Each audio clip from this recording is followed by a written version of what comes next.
Thank you so much, Zoe, and thanks for having me today. And I've got a shout out to Andrew Juna, who's on my team, who's here, and Carmen Satset, who was on my team until very recently. So they've been working with me on this approach, and also Beatrice Träffalt, who's here, who's I'm going to hand over to B when it gets to the point of what happened, because I'm a senior education designer in the arts faculty and at Monash Uni, and B is the Associate Dean Education, Learning and Teaching. So she's the academic lead for our pair project, which I'll get to in a minute, and I support her in that and try and bring our teaching teams together around curriculum renewal. Let me share my screen and I will get started. Sorry, bear with me. No, not that. Slideshow. Thank you. So this is who we are. I'll talk for the first few minutes about our context and challenge and so on, and then I'll throw to B. And please, Andrew and Carmen, jump in at any time if I've forgotten something important. But in terms of our context, we are responding to the TEXA requirement, the government agency for higher ed, to embed and engage with Gen AI in all our programs, ensuring that all our students leave Monash programs ready for engaging with AI out in the world. The goal of the Monash pair process, Programmatic Assessment and AI Review, so I'll mention that term pair a few times, so that's what I'm referring to, is to have a thorough review and curriculum refresh of all our courses by the end of 2026. But this is led in the faculties, so we can kind of shape that for our own context. Now, the challenge for us, and I've borrowed this idea of what fresh hell is this from one of our lecturers that is going through this pair process, one of our course leaders, because we feel like we've just come out of the the trauma of COVID and getting all our programs delivered online to now dealing with Gen AI. Our scale is in the arts faculty is pretty massive. However, we do have a great structure to work with. So in our BA, our majors have gateway units at first year, cornerstones in second year, capstones in third year. So we're focusing in on those core units in each of our programs to really dig into those to develop that pathway of skills and knowledges, scaffolding, not just Gen AI, but all the I guess, professionally focused and lifelong learning skills that we want all our students to be introduced to practice, to develop, and then to be assessed on through their programs. In the arts faculty in 2024, we only had 10% of all our assessment tasks allowed AI, whether it was guided or unlimited, which means on the flip side that 90% of our assessment tasks prohibited the use of AI. This year, that's shifted a little bit. We've got 20% of our assessment tasks allow the use of AI, but our target for the end of this pair process, so going into 2027, is that 65% of our assessment tasks will allow the use of AI, and we want to focus on that being a guided use of AI. But the uptake is being slow, has been very slow, so we have been grappling with this idea of how do we bring our educators along. And what we were already doing, which was great work, wasn't really shifting that dial. So we'd been collecting examples of great practice, sharing with arts colleagues. Carmen and Andrew and I presented at Light on this work in 2024, the Light conference. We worked closely with the university's AI lead, Professor Ari Seligman, on writing up a series of recipes to support our educators to break down the writing process into component parts and think how students could collaborate with AI tools at each of those steps. We presented on that work at the AI in Higher Ed conference at the University of Sydney in February this year. And we had designed and were offering a Gen AI workshop in the schools. We've got 6 schools in the arts faculty, so that we could have this discussion with colleagues in disciplinary contexts. But the anxiety and the existential threat still remained, with many of our educators focusing on how to design Gen AI out of assessment tasks, and being really concerned about the assessment security. How do we know that our students are doing this, doing the work without using AI? So there was, there's I guess a few areas leaning towards bringing back exams, and we actually got rid of exams in the arts faculty quite a few years ago, so we're not really keen to go back to that practice.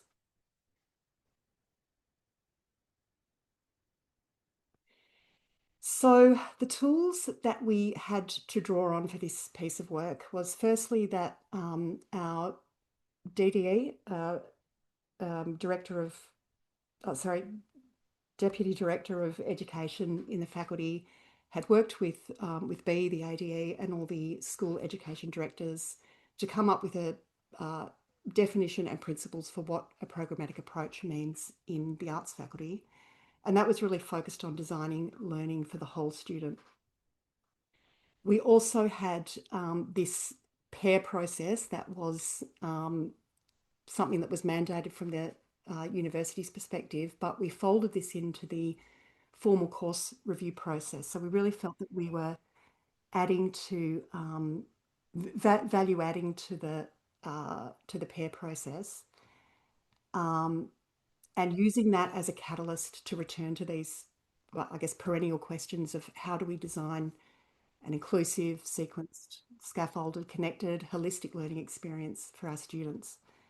So whilst PAIR is asking us to consider programmatic assessment and AI integration, we wanted staff to undertake the PAIR process and the course review process at the same time, so they do this review and renewal work just once, and extend out the benefits of PAIR beyond just assessment and AI to consider that holistic curriculum renewal.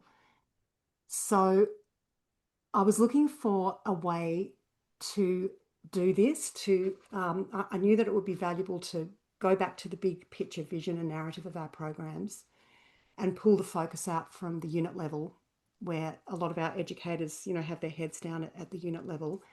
But I wanted them to kind of step away from that and consider how students experience learning at the program level. So I dusted off the Kaospilot vision backcasting framework that I'd learned about when I did the part 1, Kaospilot Designing and Facilitating Learning Spaces Masterclass in 2019. And I did that with Kirsten Schleeparker, who's in the session today. Great to see you again, Kirsten. And I'd love to do the part 2 masterclass so that I can dig into the learning arches a bit more. So what we really wanted to do in my team was to get to a place where the teaching teams could review the current state of their programs and together identify opportunities for renewal, because I think we've already got this really rich data, which is our course mapping and curriculum reviews that we do in my team. But we hand those over to teaching teams and we don't really know how meaningfully they're engaging with them. So we started with it with the Kaospilot vision backcasting, and then we were able to introduce a reflection on the current state. So what changed, and I've just got a couple of quotes here from staff feedback on our sessions, is that educators really enjoyed the workshops, which was really exciting for us because we have a series of workshops that we roll out to schools on request. We don't get a huge uptake on these, so having this really positive feedback on that opportunity to step back from the unit view of teaching and look at the bigger program was really, really great for us. So that idea of using the vision backcasting approach to achieve that connection before the content was something that had really stayed with me from the part 1 masterclass that I did. Also, these workshops were a pleasure for me to facilitate because leading on the frameworks took the pressure off me to come in with all the answers. We really just facilitated the teaching teams having those discussions together and coming up with what was best in their context. For wins, so the wins of this process was that for teaching teams, we got an alignment on the vision for their program, a shared understanding of the priorities for curriculum renewal in their context.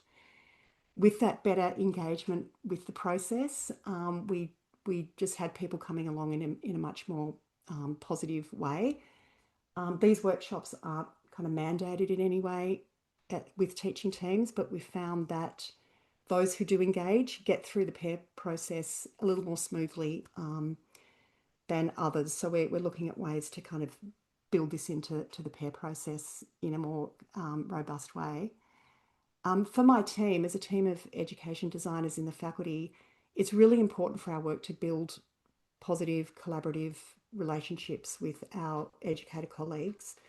And then a knock-on effect of that is that we get to kind of get into, look under the hood of their teaching and grab great examples of what they're doing that we can share with colleagues, because we've found that our arts educators don't necessarily think that what is happening in other disciplines, in other faculties, is relevant to them. They really want to see what their colleague down the hall is doing so that they can get in touch with them and see what's working, how it worked, how it might be adapted for their own context. For the faculty leadership, I think we're bringing the strategy to life. We're also meeting the pair milestones and enabling a process of continuous improvement.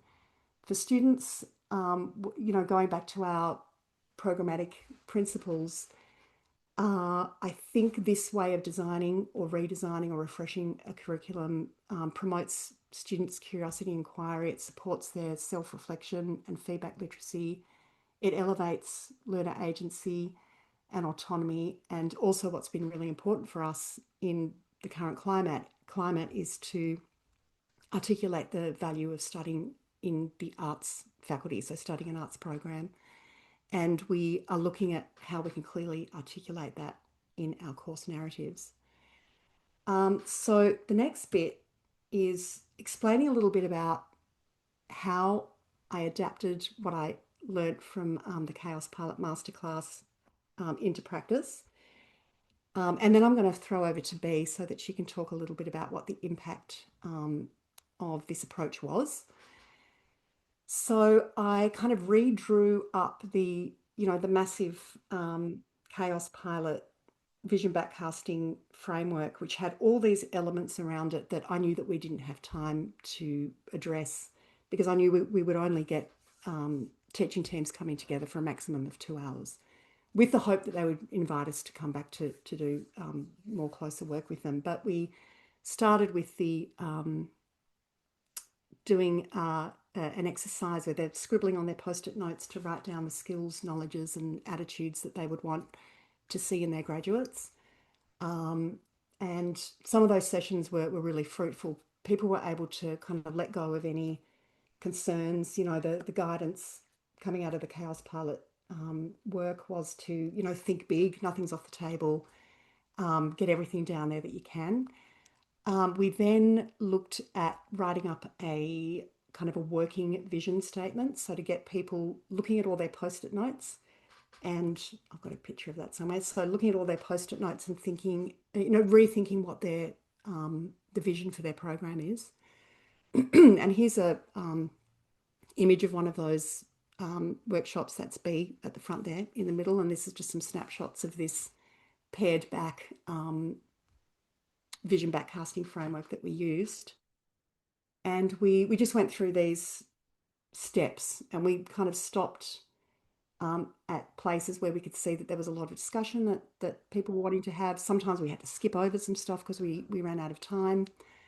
And sometimes I would, I guess tease them with we could come back and do a Learning Arches workshop with people if you want to dig more into the structure of your program.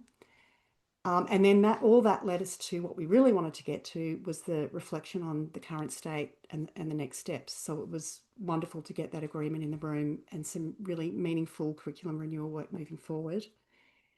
The Learning Arches this is much more fun when you can kind of build it in the room on a whiteboard.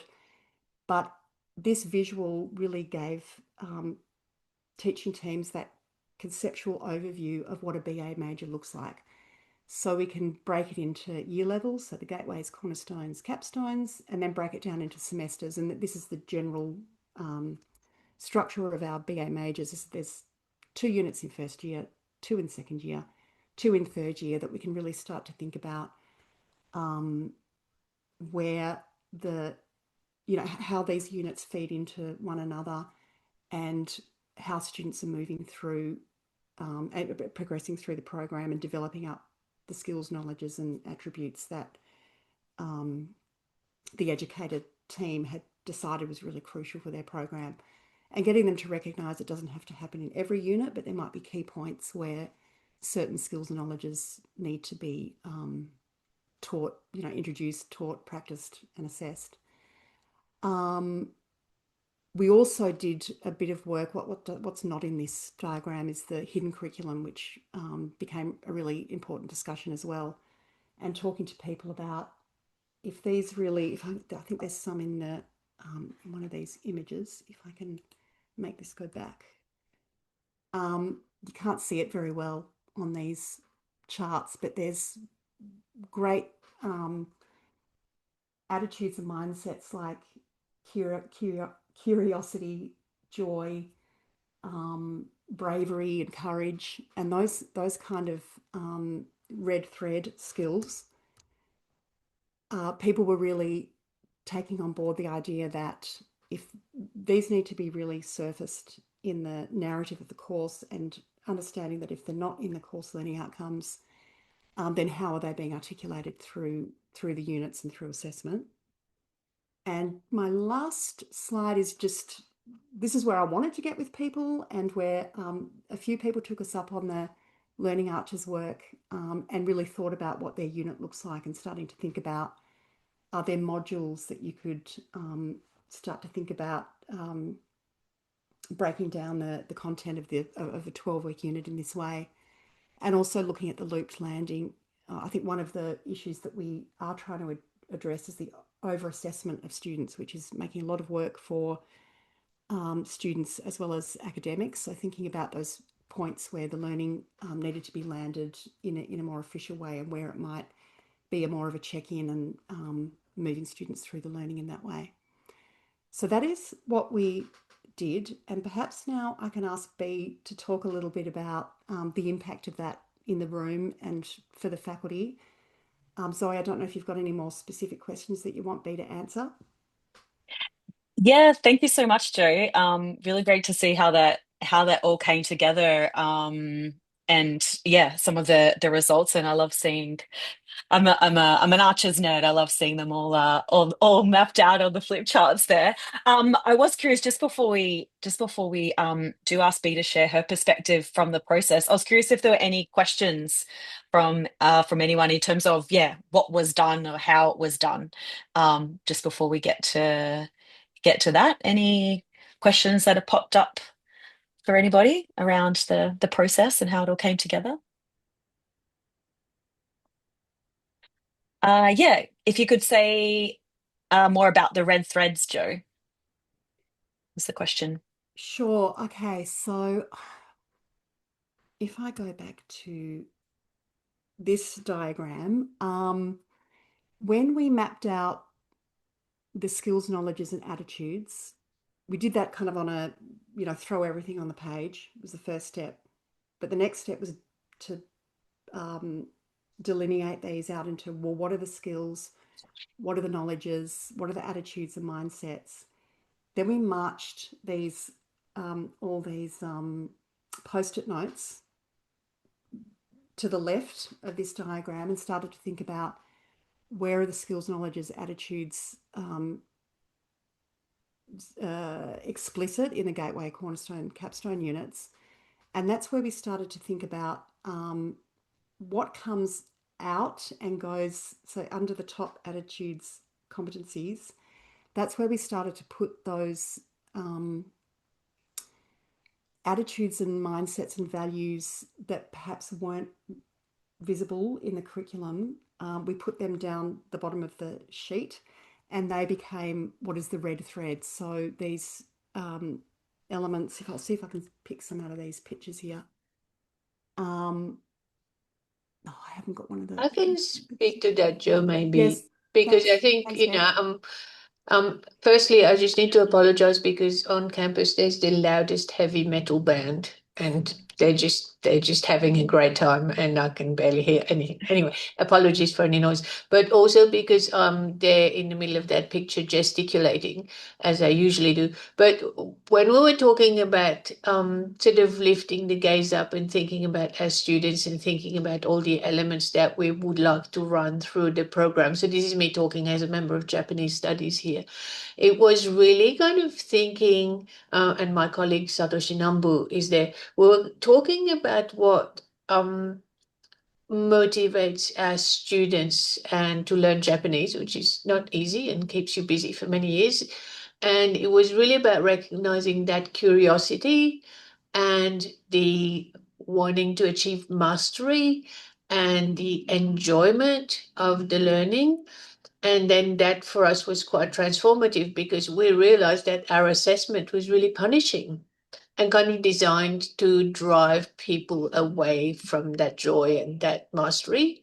So then to kind of think about, would you say, Joe, that that was where our red thread was as well, to kind of think about those core, the Yeah, core elements that we would like the students to retain and grow and enjoy, but that may not be in the learning outcome. You will enjoy Japanese. No, you right, it's not what we might have in a learning outcome, and yet that is implicit in what we are trying to teach.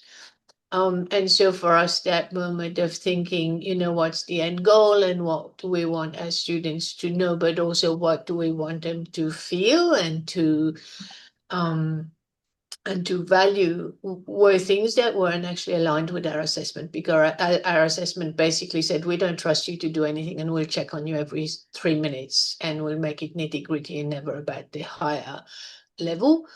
So in that, and that's a the red thread is a kind of difficult one to get to cold, but what Joe was asking us to do was to pop down, and we had enough time to do it, to pop down um, all the kind of skills and knowledge and values that we wanted our students to have. And then it was there that kind of like, actually, we want them to be curious and we want them to be brave and bold and to maintain that joy. That's where that kind of eventually came out. Um, so, yeah, and you can see it on that diagram there. There is that they've actually used red texture, right? So the red thread for one of these programs all comes out of reading because it was a literary studies level study.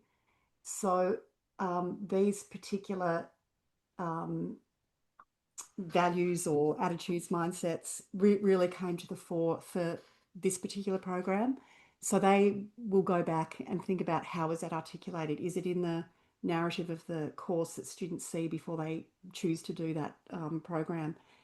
Is it visible in the course learning outcomes? Is it visible in a pathway of units that students move through as they are becoming a graduate in this program? mm, mm, mm. And there's another question in the chat about how participants went with slowing down, because and I feel this one very deeply. So I think Pro is asking this because all academics are super busy. They don't particularly feel like they need to spend 5 hours on XYZ. So we did set time aside, and I think the longer periods that we set aside were more successful. Joe, would you say? I'm talking as ADE now, kind of witnessing. Sometimes people just put an hour aside, and that's not quite enough to get there. Mm. But because we are also in a space where we're trying to do many things at once, so we're trying to do the BA review, we have to engage with the pair process. I think in the end, the colleagues who did come and who were engaging with it actually appreciated having the time to do it. And we felt that in the 3 hours or whatever it was, I can't remember how long we spent, but Japanese studies certainly spent a number of hours. But those were hours well spent.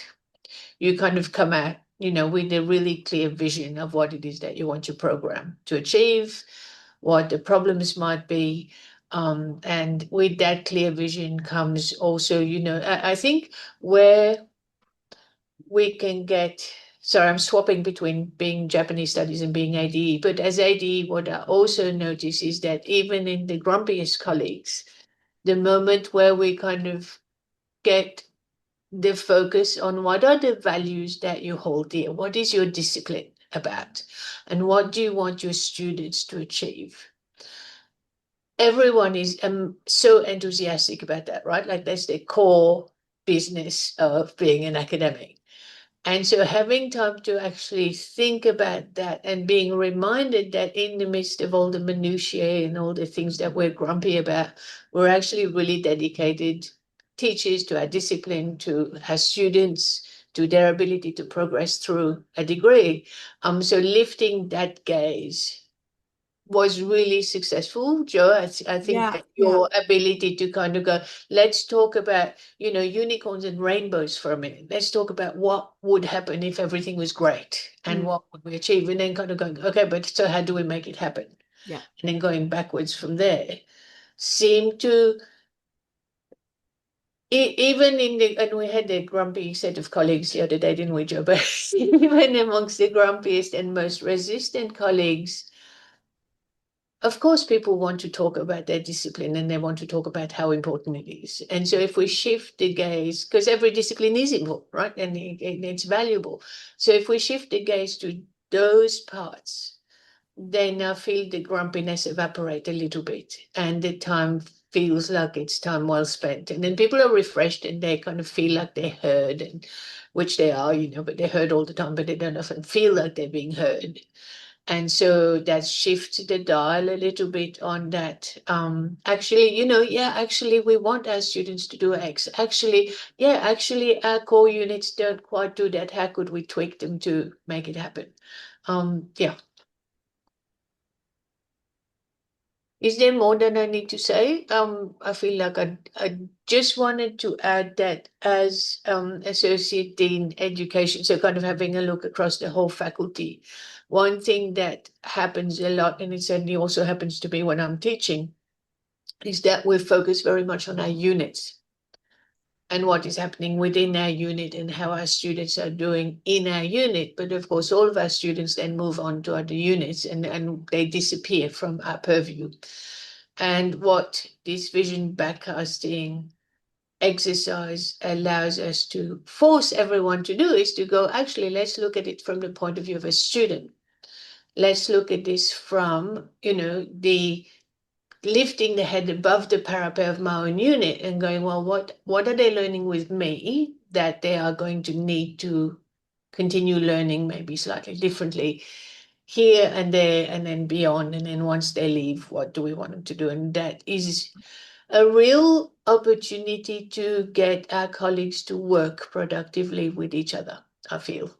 So we, if we kind of say, let's talk about a major, okay, but if we don't have a kind of real, what's the end goal, then how does that feed backwards into the units we teach, into the assessment we do?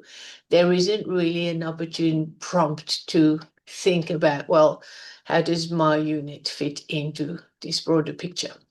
So that was really, that is really valuable. And just Be also on that point is that the teaching teams don't seem to get together very often, if ever, to have these conversations. So it was sometimes the first time that people are in the room and hearing about these other units that the students, where they come from and where they're going to. So which it's a is great quite opportunity for that. ridiculous, right? When we think about it, but that's how the kind of years and the semesters kind of fly, and then suddenly people haven't talked about what they're doing with each other, which is really quite nuts if you think about it. And we do have retreats and we do have, so we talk about our programs, but I don't think we've ever talked in depth about the that kind of value. And when Satoshi and I were like, going, wait a minute, what we want students to do is to enjoy learning Japanese. Why are we punishing them? That was like a moment that we'd never had the occasion to think about that. We're always kind of going, oh, well, we've got X number of students in there, and what elective should we do? And we were leaving the assessment of individual units to the people who are dealing with that unit without ever really thinking about, okay, how does that fit in, except at some really kind of broad level. And then there's the entire AI thing as well, which, in the humanities and social sciences, it's very traditional for us to express ourselves completely in writing, and therefore to assume that students are best evaluated on the basis of the written work as well, because that's how we've always done it, etc. And so that's been a real moment as well to kind of go, okay, so what are the values? So here we have literary studies, saying the red thread for us is critical analysis. What does that mean? What does literacy skills means? What does understanding, multimedial awareness, etc. How do we map these onto our curriculum in ways that doesn't turn us into people who police AI use? Because that's not what we signed up for. It's boring. It's boring and it's pointless. So at Monash, we've moved away from this notion that we need to police students, and we're trying to think about how can we integrate AI, where can our students integrate AI in ways that help them learn? And therefore, what do we then need to assess when we're assessing their proficiency along these red threads? And it may not be the essay anymore. And that's really scary for us to think about. It's really at the heart of everything we do.